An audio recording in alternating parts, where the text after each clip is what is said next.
and welcome to another episode of the HatsOff Podcast. I'm your host, Amanda Ray, and here on this podcast, we dive into real, raw business success stories, tips, tricks, you name it.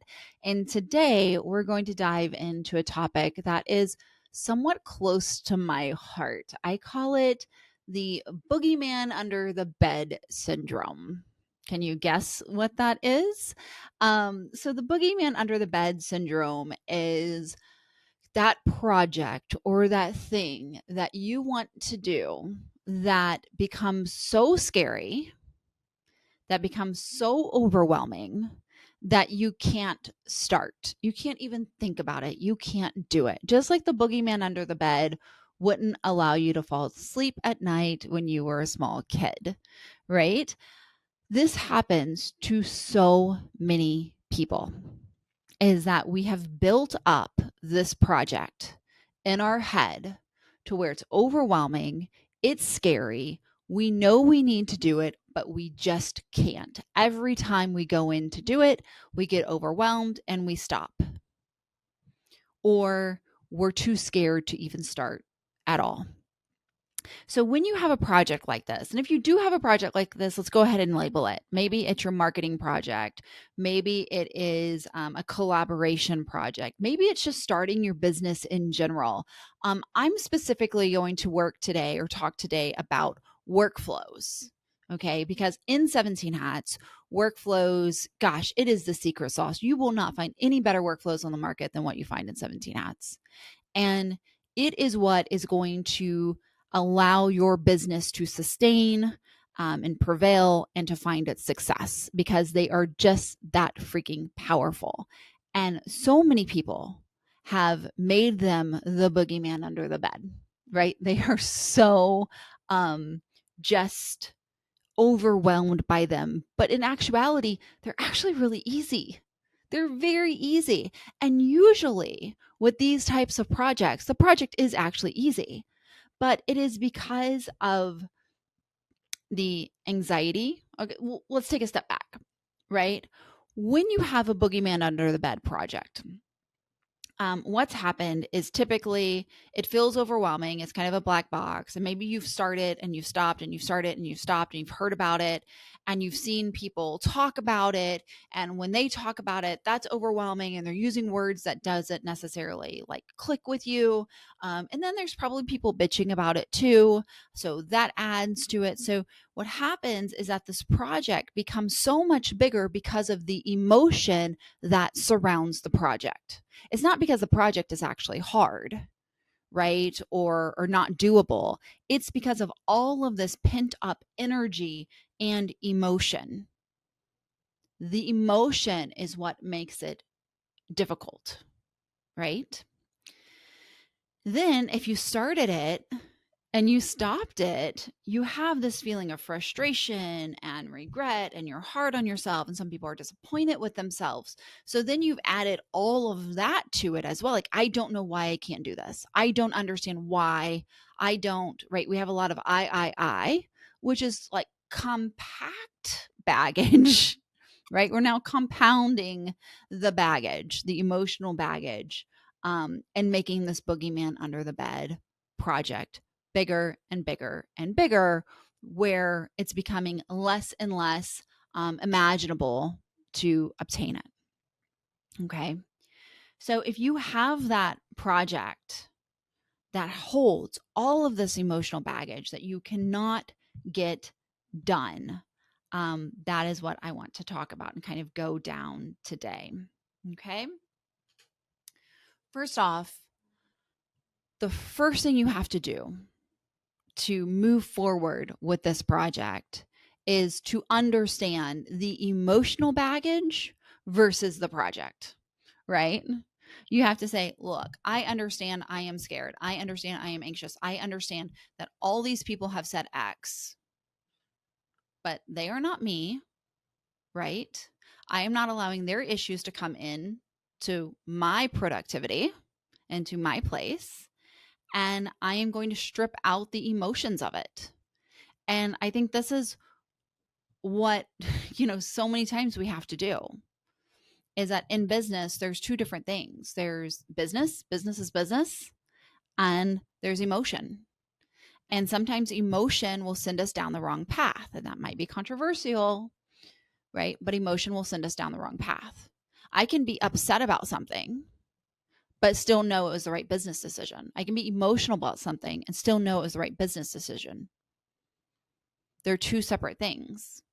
And so separating them and removing the scariness, removing the emotion, removing the frustration and the regret or the just being hard on yourself, right? Removing that and looking at the task at hand is the first step. And you have to do this every time you have what I call a false start. So let's talk about my workout journey, right? My workout journey has had a lot of false starts, right? As you know, I've had cancer in 2021. So trying to rebuild after that, plus being on all sorts of, hormone depleting shots and medications and whatnot, my body has changed. So I have to get up and try to exercise. I hate exercising. I hate everything about it. It was my boogeyman under the bed project. I would try, I would fail, I would try again, I would fail, I would try again, I would fail. Every time I had to come back to the plate to try again, I had to separate out the emotion, right? Just this past weekend, I was on this, I'm going to work out for 30 days. And I did 7 days and I got a horrible ear infection. I was super sick. And then one day I was so sick. I ate chocolate and things I shouldn't be eating, right? And I immediately regret, hate it myself, all the emotions. I have to stop because if I let those emotions in, I won't get back up to the playing field, right? I did it. It's done. The ear infection sucked. I'm feeling better. Going to work out today. But you have to eliminate that emotion and you have to focus on the task at hand. So that is step number 1. Just remove the emotion. I know it's easier said than done.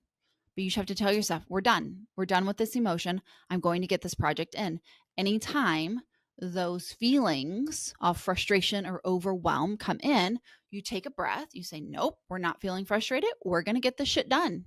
I used to have a shirt that I need to make a new one. I used to have a shirt that was it was get shit done day, and literally it was get shit done day. And I would wear it over put my black jacket over it. And every time I wore that shirt, it just gave me the confidence of we're getting shit done. It's whatever you need to do, right, to remove the emotion and focus on the task at hand, do.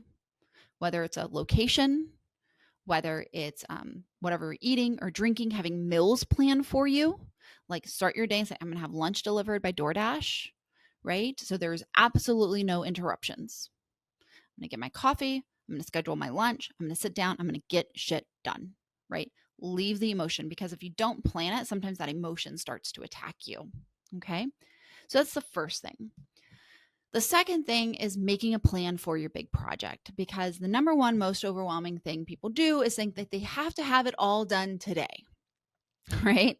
I'm doing this big project and it all needs to be done today, and it 100% needs to be done. And it doesn't need to be that way.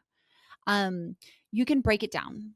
What can I do first? What are some small things, right? You have to find an entry to the project that is not overwhelming. So what can I do first that will get me started on the project, that will give me some confidence? Last week, I just talked about confidence, right? Confidence is half the battle. Being confident in yourself is important. So what can you do that you can achieve in a decent amount of time, that will feel really good, that will give you confidence? Do that. That is going to be your entry spot, right? And then think about, what are some of the building blocks that needs to occur in this project? Because typically a project is not just one thing, right? That's a task. That's a to-do. A project is a multitude of tasks coming together. So what is my entry? What is my prep?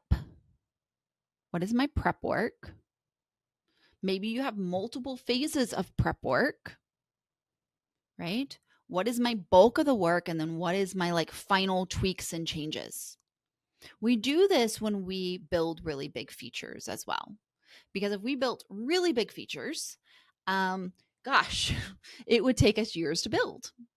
But if we built this small feature and this small feature and this small feature and this small feature, and all of those small features developed into a bigger feature, right? They laid the groundwork for the massive feature. That's a lot less overwhelming. So you kind of have to do the same. What are the small, you know, the small little stepping stones that's going to get you there? So you have to have the mindset that this is a journey. This isn't, you hear me say that word a lot. Business is a journey. Sometimes projects are a journey. And I use that mindset of a journey because when you are on a journey, right? When you're actually on a journey, every time you go somewhere, you learn something. And when you learn something, you put that into your arsenal of tools and you use it along the journey. And when you are tackling a boogeyman under the bed project, it is the same. You are going to go into the first part and you are going to learn. You're going to have the learner mindset. You're going to have the journey mindset. You're going to learn, you're going to remember, and you're going to take those learnings into the next item and then to the next item and to the next item. And because you're learning along the way, you're not just doing, you're learning along the way. It's going to make the whole project easier and more fun. And the next time you have to do the project, it's going to like take you no time to do, right? So you really have to put on that journey mindset. Okay. You've heard the old saying, how do you eat an elephant? One bite at a time. That's all this is. One bite at a time. You find your point of entries, put your foundations in, and then you build. The other thing you have to think about is that you can have different iterations, right? Maybe, what is the first layer of success, right? Maybe I just go up to X right now. I live with that. I use it. I see how it feels. And then I do the next layer. And then I do the next layer. So you can have multiple iterations. Not everything has to be done at one time. So I was an art major, focused on oil painting. And one of the things that we would do, you would do an undersketch, right? Then you would do a pre-painting. And then you would start putting in your midtones, right? And so you're like layer after layer after layer. And all of these layers eventually allowed you to see this beautiful piece of artwork. And that's what your project is. Your project is a masterpiece. It's your artwork. It's your craft. No matter what your project is, it's going to be created out of thin air by you. Therefore, it is your masterpiece. It is your artwork, right? So think about it as folding off those layers, right? What are the different layers that you can do? So think about your different iterations. It doesn't have to be perfect the first time. It doesn't, right? In most cases, you want like just a test item, right? When we go to build a feature, it's, what's the minimum viable product? Right? Here would be the minimal viable project, which that doesn't make sense, but you get what I'm point, right? What is the minimum that you can do to see if it actually works? Because nothing is worse than getting done with something and going, well, crap, this doesn't actually work. So what is the minimum that you can do to see if it actually works? Then you test it and then it continue to expand or build upon it. Okay. So again, just getting into that mindset. So many people do this with workflows, right? Because you go in the user group and you see people with these crazy workflows, or you hear somebody, this didn't work or this didn't work. And that scares you because you don't want to like mess up your workflow, right? You don't want something to send when you don't want it to send. You don't want to click the wrong button. And so people make workflows a boogeyman under the bed project. So if you are in that state with workflows, here's what I would recommend. The first thing I would recommend is tackling one section, right? So I break up the client experience into multiple sections. Lead, right? Your lead experience from the time a lead contacts you through the time they say they're ready to book. That is your lead experience. Okay. So they can call you, fill out your contact form, whatever it is. From the time they say, yes, I'm ready to book, how they book with you is your booking experience. So this is your quote, your contract, your invoice, whatever it is. Maybe it's just an invoice. Maybe it's just a contract, whatever it is for them to book with you. That's your booking experience. Then from the time they book with you until the date of their service is going to be your onboarding process. And your onboarding process is an exchange of information, everything you need to know about them and everything they need to know about you, right? Because the goal is that they show up for their service and they are prepared and you are prepared. There is nothing worse than getting to a service and they are not prepared, right? You want portfolio worthy service every time because that's how you get referrals. So that onboarding is to ensure that they are prepared and you are prepared. It is an exchange of information. You give and you get information, and you get information through questionnaires. And then you have the fulfillment portion of the experience in which you are actually fulfilling your contracted service. So whatever they paid for, right? That is fulfillment. That basically completes your client experience. There's lots of different phases that we can put off of that, but that's your basic client experience.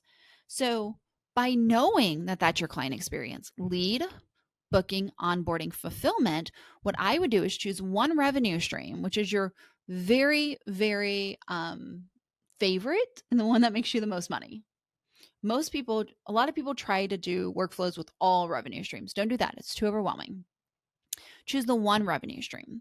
So for balloon artist, maybe you have corporate events. Maybe you have birthday parties. Maybe you have weddings. Maybe you have just door garlands or garlands. Maybe you have door arches. I think that's what that is. Which one of those revenue streams? What for photographers, you have weddings and high school seniors and family portraits and mini sessions. Choose one. DJs, you have family reunions and corporate events and birthday parties and weddings. Choose one, right? Choose one revenue stream, because how I talk to somebody, here's a good way of understanding revenue streams, because I know not everybody understands it. How I talk to somebody who is booking me for a corporate event is very different how I talk to somebody who is booking me for a wedding. The information I need is different, right?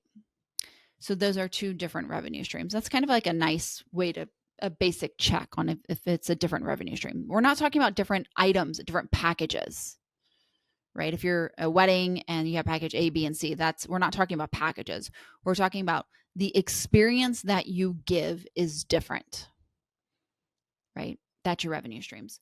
So pick your favorite revenue stream and the one that makes you the most money, maybe the one that you are the busiest with, the one you're most knowledgeable on. And, your easiest point of entry for it is just writing down your steps, and only do it for one process. When a lead contacts me, what's the first thing I do? Write that down. What's the second thing I do? Write that down. What's the third thing I do? Write that down. And just write it out. Write your steps. 1, 2, 3, 4, 5. These are the steps in my process. You know that. That's your point of entry because you know that information. And maybe you just do one step. Great. Don't overcomplicate it. Maybe you do 10 steps. Great. Put those down. Right? The whole idea of iteration, right? You don't have to do everything. Maybe you just want to start with 2 steps or 3 steps. Maybe adding the whole 10 steps is too overwhelming. That's fine. Maybe just do the first 2. Get used to it and then add the other steps. So after you do the steps, what are some of those milestones or some of those stepping stones that you need to tackle? Well, if you're building a workflow, one stepping stone is I need to write all of my emails. Do I have any emails in my workflows? So if there's a workflow step that is, I send an email, I need to write that template. If there's a workflow step that you send a questionnaire, you need to create that verbiage. So one milestone or stepping stone is creating the verbiage of what you're going to say. Another stepping stone is actually putting that verbiage in a template, right? So now I have a 30-minute task of creating the verbiage, and I have a 20-minute task of copying and pasting it into the template. Maybe another portion of it is, I don't really know what tokens are. I've never really used tokens before. Let me go play with tokens and test tokens so I can understand them better, right? So tokens are what you use in an email that says hello, and then you add the first name token, and it will automatically populate the client's first name. So maybe you go and play with tokens. Maybe that's a task. And then you go build your workflows. You go build the lead workflow, just one workflow. And then you test it. So now I have 5 little stepping stones that are going to take me about 30 minutes each to do. That's so much easier than this big, emotional, traumatic event of the boogeyman project that I had built up in my head. Okay? I know that business can be extremely overwhelming every day, all the time, especially as you start growing, right? You're getting more pressures from clients, getting more pressures from leads, you're putting more pressures on yourself, you're getting more pressures from your family, all these expectations are on you. You have these big dreams that you so want to accomplish, which is so exciting. And emotion does start to play a big part in it, right? Because everything is just building, and emotion is building as well. Stress is building, frustration is building, overwhelm is building because of all of the stuff that is just vibrating off of you of things that you have to do. So it's really, really important to be able to step away from all that emotion, to get in your space, to have a process to get shit done, especially for these projects that are so very vital to your business, such as building workflows, so vital to your business. So I hope this helps. I hope this gives you a recipe to handle those boogeyman under the bed projects, so that you can get them done and get them completed. And as always, I so look forward to hearing from you. 17 Hats, our Instagram page, even my personal page, Instagram.